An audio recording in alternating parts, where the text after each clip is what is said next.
सर्वेश पाठक राजनीतिक विश्लेषक, संजीव कौशिक राजनीतिक विश्लेषक और राज लक्ष्मी जोशी राजनीतिक विश्लेषक, आप तीनों का भारत 20 पर बहुत बहुत स्वागत है। सबसे पहला सवाल राज लक्ष्मी जी आपसे ही, क्योंकि विपक्ष की तरफ से काम है सरकार के द्वारा कोई भी बिल लाया जा रहा हो, चाहे उसमें किसी की भी भलाई हो, उसका विरोध करना, और बीजेपी का केंद्र सरकार का विरोध करते करते महिलाओं के लिए जो बिल लाया गया है केंद्र सरकार के द्वारा, उसका विरोध कांग्रेस की तरफ से, विपक्षी दलों की तरफ से किया जा रहा है। नमस्ते धीरेन्द्र जी। और देखिए 96 से लेकर 2010 तक 6 बार इस बिल को प्रस्तावित किया गया, लेकिन आपको पता है कि ये महिला आरक्षण का बिल पास हुआ नहीं पार्लियामेंट में। और ऐसा भी हुआ कि 2010 में राज्यसभा में तो पास हो गया, लेकिन लोकसभा में कांग्रेस ने उसको इंट्रोड्यूस तक नहीं किया, क्योंकि उनके खुद के अलायंस पार्टनर्स को वो कन्विंस नहीं कर पाए। तो ऐसा है, ऐसी परिस्थिति में अभी उन्हीं सब कारणों से, जो जिन कारणों से उस बार वो पास नहीं हुआ था, वही सब कारण आज भी लिए बैठे हैं और वही सब कारण आज भी बता रहे हैं। समाजवादी पार्टी का तभी भी वही सब ऑब्जेक्शन था, आज भी वही है। और जो साउथ के जो पार्टीज हैं वो भी अलग अलग अपने कारण बता रहे हैं। देखिए हर एक के पास कुछ ना कुछ कारण हो सकता है, लेकिन आप कुछ भी करें, यानी आप सेंसस करें तो फिर साउथ के पार्टीज कहते हैं कि हमारे नंबर घट रहे हैं, और अगर आप सेंसस नहीं करें तो फिर जो है नॉर्थ के पार्टीज जो है वो कह रहे हैं कि नहीं, हमारा नुकसान हो रहा है, आप रिजर्वेशन नहीं लगाना चाहते इसलिए आप ऐसा कर रहे हैं। तो फिर यानी इंडिया अलायंस ने ये सोच लिया है कि कुछ भी हो, हम तो इस बिल का जो है उसका विरोध करना ही करना है। और अभी ऐसा है कि ये जो है, अभी आज की परिस्थिति ऐसी है कि महिला एक बहुत ही अहम फैक्टर हो गया है आपके किसी भी इलेक्शन के लिए। तो आप सोचिए कि ये जो है, ये राजनीतिक बहुत बड़ा अपना खुद का नुकसान कर रहे हैं ये लोग, क्योंकि आगे जाकर अभी भाजपा अपनी नियत जो है वो भाजपा ने बता दिया कि हमारी ये नियत है कि हम महिला आरक्षण दें। क्योंकि ये मुझे आप मेरे से पूछो तो मैं पर्सनली ये कहूंगी कि मेरा ये सपना है कि किसी दिन ऐसा हो कि बिना आरक्षण के ही महिला और पुरुष समान संख्याओं में पार्लियामेंट में रहे, विधानसभा में रहे, सब जगह रहे, उनको कोई आरक्षण की आवश्यकता ना हो। लेकिन आज की परिस्थिति ऐसी है कि उनको आरक्षण देना आवश्यक है, क्योंकि वो एक अपॉर्चुनिटी देना पड़ेगा महिलाओं को। तो लेकिन ऐसे है कि ये जो कुछ पक्ष हैं वो दिखाई तो दे रहे हैं, वो सामने सब कह तो रहे हैं कि हम इसके पक्ष में हैं, लेकिन समाजवादी पार्टी ने तब उस वक्त जो जैसा स्टैंड लिया था आज भी वही स्टैंड ले रहे हैं। वो उन्होंने जो कहा, आप सोच सकते हैं कि ओबीसी और मुस्लिम रिजर्वेशन कैसे हो सकता है, तो वो तो चाहते हैं कि ये बिल फेल हो। तो लेकिन ये नहीं समझ रहे हैं कि यही चीज उनके विरुद्ध एक पॉलिटिकल बैकलैश हो सकता है, क्योंकि महिलाओं को ये साफ दिखाई देगा। और आप सोचिए कि भाजपा और एनडीए वो सामने जाकर कह सकते हैं सभी को कि ये आंकड़े बता रहे हैं कि साउथ के स्टेट्स को इतने नुकसान होगा वगैरह वगैरह, ऐसा कुछ है नहीं, क्योंकि प्रोपोर्शनल जो है, ये एक प्रपोजल जो इन्होंने दिया है, मुझे लगता है ये एक बहुत ही फेयर एक उन्होंने प्रपोजल दिया है, जिससे किसी का भी नुकसान नहीं होगा। और आगे जाकर के जो है, अभी आज डिलिमिटेशन अगर नहीं हो तो कुछ कॉन्स्टिट्यूएंसीज में तो ऐसा है कि आप सोचिए कि ये 35 लाख तक के लोग हैं एक एक कॉन्स्टिट्यूएंसी में, तो ये तो उसको करना ही पड़ेगा डिलिमिटेशन। और वैसे भी जो है 2026 तक का एक फ्रीज डाल दिया गया था। तो आज हम ऐसी स्थिति में है कि अगर हम आज डिलिमिटेशन नहीं करें तो फिर यही स्थिति में हम रह जाएंगे, तो कभी ना कभी तो इसको करना पड़ेगा। तो क्या किस बेसिस पे करें, ये बात हर बार हर सेंसस के साथ में हम उसको जैसे आगे ढकेल रहे हैं, तो कुछ ना कुछ तो इसमें फॉर्मूला लगाना ही पड़ेगा। तो ये जो है, ये आज मुझे लग रहा है कि इसकी कोई भी कारण न बताते हुए, जैसे आज भी एक अवसर था राहुल गांधी जी को कि वो बताएं कि क्या क्या कारण है, तो उन्होंने वो कारण न बताते हुए उन्होंने वो बिल को छोड़कर बाकी सभी चीजों की बात की। जैसे उन्होंने अडानी अंबानी को भी बीच में ला दिया, और मैजिशियन जादूगर वगैरह वगैरह वो जो भी कह रहे थे, 16 नंबर का की जिक्र कर रहे थे। तो मुझे लगता है ये जैसे वो हाइड्रोजन बॉम्ब, एटम बॉम्ब वगैरह वगैरह जैसे उन्होंने जिक्र किया था पहले, जो उन पर ही वो बॉम्ब हो गया वापस, तो आज वही परिस्थिति वो वापस कर रहे हैं। और अगर इन्होंने ये सचमुच में इसको फेल किया तो फिर वो उनके खिलाफ जाने वाला है, क्योंकि वो अभी जो है बिल नोटिफाई कर दिया है भाजपा ने। तो आप सोचिए कि आगे जाकर के उनको एक सिंपल मेजोरिटी के साथ में एक थोड़ा सा एक उसमें अमेंडमेंट करना पड़ेगा, ये कहकर कि 2011 के सेंसस पे के बेसिस पे हम करेंगे इसको।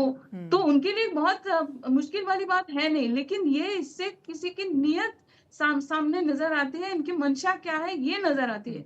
और सर क्या क्या स्टेटमेंट्स ठीक। किए थे सर्वे सर, ये आप सोचिए कि पास महिलाओं की में मुलायम भागीदारी सिंह से जी ने इतना डर वगैरह विपक्ष वगैरह। में क्यों है? महिलाओं की भागीदारी अगर बढ़ेगी तो इसमें विपक्ष को क्या तकलीफ, क्या दिक्कत हो रही है? अभी लोकसभा की बात करें सिर्फ 13%, राज्यसभा में सिर्फ 16% ही महिलाओं की भागीदारी है। 1950 में हमारा देश आजाद हुआ था, इतने सालों के बाद भी महिलाओं की भागीदारी नहीं बढ़ पाई लोकसभा और राज्यसभा में। धीरेन्द्र, देखिए, हमारा देश जो जी है देखिए, पुरुष प्रधान देश मैम है। आते हैं और आपके पास।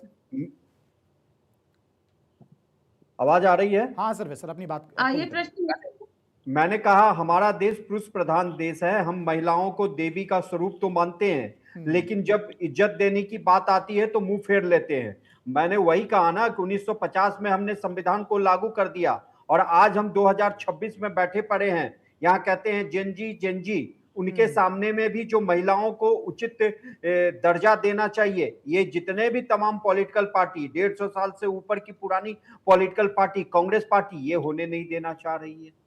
आप सोचिए, आधी आबादी को रिप्रेजेंट करती है महिलाएं, मातृशक्ति, और आप उनको उनका हक मात्र 33%, वो भी नहीं 50% की बात हो रही है। और इसमें हर पार्टी शामिल है। मैं कहता हूं 2023 में अगर ये बिल नारी शक्ति बंधन अधिनियम बिल पारित हो गया तो बीजेपी को दिखाना चाहिए था 2024 के चुनाव में, उसके अनुपात में टिकट बांटने चाहिए थे महिलाओं को। नहीं बांटा। कांग्रेस पार्टी तो भी नहीं बांटी, न समाजवादी पार्टी बांटी, न टीएमसी का नेतृत्व ममता बनर्जी करती है, वो भी उस तरीके से नहीं बांटी। तो यहाँ पे वो जो मेल पैट्रियार्कल सोसाइटी का जो माइंडसेट है वो अभी भी विराजमान है। जैसा कि अभी जोशी जी बोल रही थी कि 2010 में जो बिल पे चर्चा हुई, लोकसभा में पेश नहीं हुआ, वहां पे महिलाओं के लिए क्या क्या टिप्पणी किया गई, परकटी की संज्ञा दी गई। और ये कौन थे? ये समाजवादी पार्टी, ये लालू की पार्टी, यही सब थे जिन्होंने ऐसी ऐसी टिप्पणियां की थी। और वही टिप्पणियां आज देखिए राहुल गांधी एंटी नेशनल बोल रहा है, सर्वनाक बोल रहा है। आप अंदाजा लगाइए कि संविधान के इतने साल लागू होने के इतने साल बाद अगर हमारे देश की आधी आबादी को अगर ये बिल देने की बात होती है तो आप कहते हो समय नहीं, उचित समय नहीं है, सरकार ने गलत समय में लाया। और शर्मनाक बातें कर रहे हो आप। शर्मनाक तो बात तो तब हुई थी कि जब आप इतने दिनों से 60 दशक से सत्ता में थे और उनको उचित प्रतिनिधित्व नहीं दिया आपने। आपके पार्टी की माननीय इंदिरा गांधी जी पार्टी का नेतृत्व संभाली, तब पर भी आपने नहीं दिया। सोनिया गांधी ने नेतृत्व संभाला, तब भी नहीं दिया। और ये इटली की पार्टी होके इटली से इनको सीख लेनी चाहिए। अभी देखिए जिस तरीके से ट्रंप ने इटली के प्रधानमंत्री मेलोनी को खरी खोटी सुनाया, वहां की अपोजिशन लीडर जो है एलिस सैचिलेन किस तरीके से मेलोनी के समर्थन में खड़ी हो गई। हमारे देश में ऐसा हो सकता है? नहीं हो सकता। ये राहुल गांधी जी का आप देख लीजिए, ये पूरा जो 16 पॉइंट बताए, अल बल इधर उधर चारों बातें की है, लेकिन बिल पे बात नहीं करते हैं। वही पुरानी बातें, अडानी अंबानी, वही पुराने चीजें कि यूएस के सामने नतमस्तक हो गए। जब परमाणु का जो बिल पारित किया गया था यूपीए सरकार ने, यूएस के सामने सरेंडर कौन हुआ था? 1971 में हमने बैटल जो है हमारे सेनानी ने जमीन पे जीत लिया, लेकिन टेबल पे आके बैटल कौन हार गया? हमारे सैनिक तक वापस नहीं आए। और यहाँ कुल मिलाकर सर्वे सर चाहते तो सब हैं कि महिला सशक्त हो, और उनके लिए जब कदम उठाया जाता है, कोई विधेयक लाया जाता है, तो उसका विरोध भी विपक्ष ही सबसे पहले करते हैं। संजीव सर, आपके पास आना चाहेंगे। जब महिलाओं की भागीदारी बढ़ाई जा रही, महिलाओं को सशक्त बनाया जा रहा है, सभी दल चाहते भी हैं कि महिला सशक्तिकरण जमीनी स्तर पर हो, महिलाओं की भागीदारी बढ़े, तो उनके लिए जब कोई संशोधन विधेयक बिल लाया जाता है तो विरोध किस बात का? देखिए धीरेन्द्र, अभी सर्वेश भाई बात कर रहे थे, अब कुछ आंकड़ों की बात कर लेते हैं। सर्वेश भाई, 1993 का वो दौर था, सरकार कांग्रेस की थी और संविधान के 73वें 74वें संशोधन में आधी आबादी को 33% आरक्षण देने की बात थी और स्थानीय निकाय और अर्बन इलाकों में दिया गया। उसका नतीजा यह है कि आज के वक्त में करीब 15 लाख से ज्यादा महिलाएं अलग अलग क्षेत्रों में प्रतिनिधित्व करती हुई आपको दिखाई देती है पूरे हिंदुस्तान में, चाहे वो पंचायत में हो, चाहे वो जिला परिषद में हो, चाहे वो नगर परिषद में हो, बड़ी मजबूती के साथ। और उस वक्त की सरकार ने जो कदम उठाए थे और यह भी उम्मीद की जा रही थी कि आगे आने वाले दिनों में भी सरकारें इसमें सहयोग करेंगी और उसके बाद अलग अलग स्टेट ने उस काम को बढ़ाया। उसी का नतीजा है आज महिलाएं सशक्त दिखाई देती हैं। आपने कहा किसी पार्टी के बारे में, कह सकते हैं सबसे बड़ी पार्टी भारतीय जनता पार्टी है। आपने खुद अभी सवाल खड़ा किया कि भारतीय जनता पार्टी इतनी ईमानदार होती तो अपने ही पार्टी में कम से कम 33% महिलाओं को भागीदारी दे देती।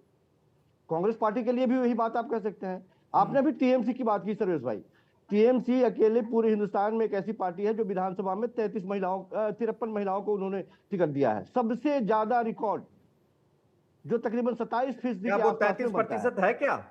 रिकॉर्ड की बात छोड़िए, अभी आके दे रही है क्या? इससे पहले लोकसभा में दिया उसने? अरे भाई लोकसभा 24 में दिया नहीं। मैं हर पार्टी के लिए बात कर रहा हूं संजीव जी। कांग्रेस तो 60 दशक तक रही, इंदिरा गांधी जी ने देश को चलाया, महिला थी, क्यों नहीं 33% आरक्षण महिलाओं को दिया? बोलने तो दीजिए। ठीक है, जवाब ले लेते हैं। सेकुलर शब्द और धर्मनिरपेक्षता शब्द आई, जवाब ले लेते हैं। लेकिन क्यों नहीं महिलाओं को आधी आबादी को दिया? मेरा ये कहने का मतलब है। ठीक है लेकिन बीजेपी ने ये बिल को पास तो कराया, बीजेपी ने ये काम तो किया।